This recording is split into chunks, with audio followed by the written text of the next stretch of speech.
আজ সোমবার 19 মাঘ 2026 সালের 2রা ফেব্রুয়ারি। মেষ রাশি মেষ লগ্ন এরিস সাইনের জাতক জাতিকাদের আজকের দিনটি কিন্তু মধ্যম প্রকৃতির অতিবাহিত হবে।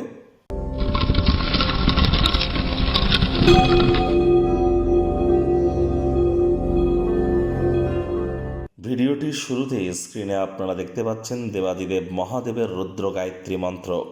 ওম তৎপুরুষায় বিদ্মহে মহাদেবায় ধীমহি তন্ন রুদ্র প্রচোদয়াৎ। এটি সকাল দুপুর সন্ধ্যা 3 বেলা মিলিয়েই আপনারা 108 বার জপ করুন। দেখুন, ঠিক এই ফেব্রুয়ারি মাসেই কিন্তু 15 তারিখে আমরা পরিলক্ষিত করব মহাশিবরাত্রি। আর এই ফেব্রুয়ারি মাসের প্রতি সোমবার আপনারা দেবাদিদেব মহাদেবের রুদ্র গায়ত্রী মন্ত্র জপ করুন, খুব উপকৃত হবেন। যারা ওম নমঃ শিবায় জপ করছেন, এটি মহাদেবের মহামন্ত্র। যদি দীক্ষিত হয়ে থাকেন, দীক্ষাগুরুর কাছ থেকে পারমিশন নিয়ে তবেই করবেন, আদারওয়াইজ না করাই কিন্তু ভালো। আপনার মহাদেবের রুদ্র গায়ত্রী মন্ত্র জপ করুন, অথবা শিবায় নমঃ কিন্তু আপনারা বলতে পারেন। আর হ্যাঁ, অবশ্যই আজ ব্ল্যাক এবং ব্লু কালারের ড্রেস পরিধান করা থেকে বিরত থাকুন। যারা দীর্ঘদিন ধরে মানসিক অবসাদে ভুগছেন, তাদেরকে বলবো বাড়ির উত্তর পূর্ব কোণে একটি সাদা কাপড়ে, সুতির কাপড়ে পুঁটলি করে বেঁধে আপনারা কিছুটা 1 কেজি মতো আতপ চাল বা বাসমতি রাইস রেখে দিন। এটা আপনার মায়ের কাছ থেকে নিয়ে আপনি রেখে দিন, অথবা দুধের সর বা মালাই গায়ে মেখে আপনারা স্নান করুন, চাঁদের আলো গায়ে লাগান। এগুলি আপনাদেরকে বহুলাংশ উপকৃত করতে চলেছে। ভাগ্যমিটার আজ আপনাদের বলছে 7.5 আউট অফ 10। ভাগ্য আপনাদের অনুকূলেই থাকবে। কর্মজাগতিক ক্ষেত্রে আপনাদেরকে একটু সাবধানতা অবলম্বন করেই চলতে হবে। আজ ওজন বুঝে ভোজন গ্রহণ করুন। রাস্তাঘাটে সাবধানে গাড়ি ঘোড়া চালান।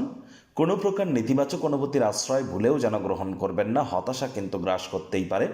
অর্থগত ব্যাপারে আয় ইনকাম আজ আপনাদের বাড়তে চলেছে। বিজনেসম্যানেরা প্রচুর আর্থিকভাবে মুনাফা আপনারা অর্জন করতে চলেছেন। বিজনেসকে নতুন উচ্চতায় আপনারা নিয়ে চলে যেতে পারেন। আজ নতুন উদ্যোগ পরিকল্পনা নির্মাণ কার্যের শুরুয়াতও করা যেতেই পারে। কর্মক্ষেত্রে কোনো প্রকার যদি ভুল আপনারা করে থাকেন, সেটা নিজে থেকেই স্বীকার করে নিন, দেখবেন পরিস্থিতি আপনার পক্ষেই যাবে। অন্যথায় হিতে বিপরীত কিন্তু হতে পারে। আজ আপনি কোনো প্রকার তর্ক বিতর্কে যদি জড়িয়ে পড়েন, রুক্ষ বিবৃতি দেওয়া থেকে আপনারা বিরত থাকুন। যারা চাকরিজীবী আছেন, অফিসে কম কথা বলে কাজ বেশি করুন। মনের থেকে মস্তিষ্ককে বেশি দাম দিন। কোনো প্রকার অফিস পলিটিক্স বা গসিপিংয়ের অংশ যেন হবেন না। বসের কিন্তু কুনজরে আপনারা পড়ে যেতে পারেন। রাজনীতিবিদ যারা আছেন, জনসংযোগ বৃদ্ধি করুন। হার্ডওয়ার্কের কোনো বিকল্প কিন্তু নেই। শিক্ষার্থী বিদ্যার্থীরা যে কোনো প্রকার পরীক্ষা প্রতিযোগিতায় সফলতা অর্জন করবেন। উচ্চশিক্ষার জন্য যারা বিদেশ যাত্রার কথা ভাবছিলেন, ভাগ্যদেবীও আজ আপনাদের পক্ষেই আছেন। সন্তান সন্ততি থেকে থাকলে তারাও তাদের কৃতিত্বের দ্বারা আপনাদেরকে গর্বিত অনুভব করাবে। হাউস ওয়াইফদের জন্য দিনটি এক প্রকার বেশ। প্রেমিক প্রেমিকা স্বামী স্ত্রী উভয়ের ক্ষেত্রেই বলবো, দিনটিকে যতটা সম্ভব রোম্যান্টিক করে তোলা যায় সেই প্রচেষ্টাই আপনাদের জারি রাখা উচিত। অবিবাহিতদের বিবাহের যোগ পরিলক্ষিত হচ্ছে। যারা প্রেমে পড়েননি, তাদের জীবনে স্বপ্নের নারী বা পুরুষের আগমন আজ কিন্তু হতেই পারে। একটু প্রচেষ্টা আপনাদেরকেও করতে হবে। শত্রুপক্ষ বিরোধী পক্ষ আজ কিন্তু খুব একটি শক্তিশালী থাকছে না। পরিবারের সদস্যদের মধ্যে দূরত্বকে অতিক্রম করবার চেষ্টা করুন।